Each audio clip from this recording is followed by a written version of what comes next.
For the Rome Ypres, we're going to make some vegan vanilla biscotti.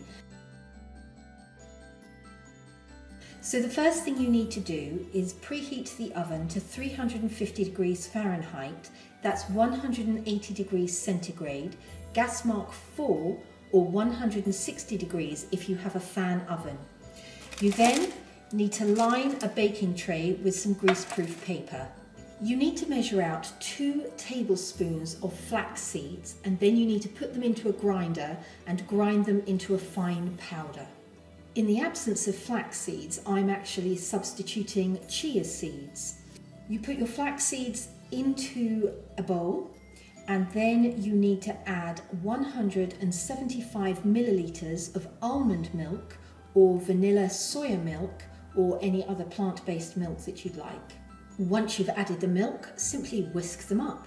Next, you need to add 100 grams of packed soft brown sugar and 2 teaspoons of vanilla extract and mix until smooth. Finally, you need to add 2 teaspoons of baking powder and 250 grams of whole wheat flour. Now, if you want to make this a gluten-free recipe, feel free to add 250 grams of any gluten-free flour. And then stir together until a dough has formed. If the dough's a bit dry, add some more plant-based milk until you've got a good dough consistency.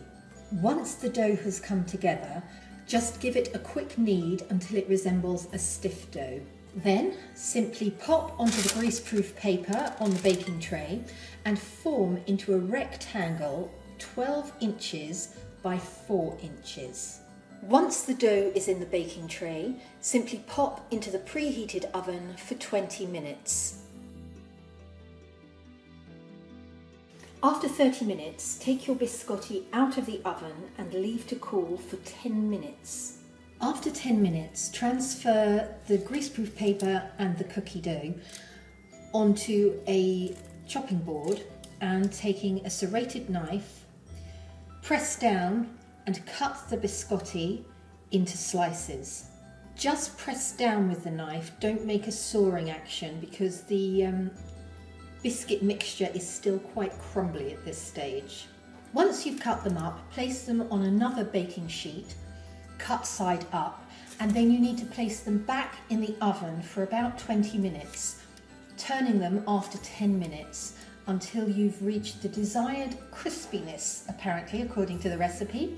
Once they've cooked, simply leave them to cool. You can then dip them in chocolate if you so desire, and then just eat them.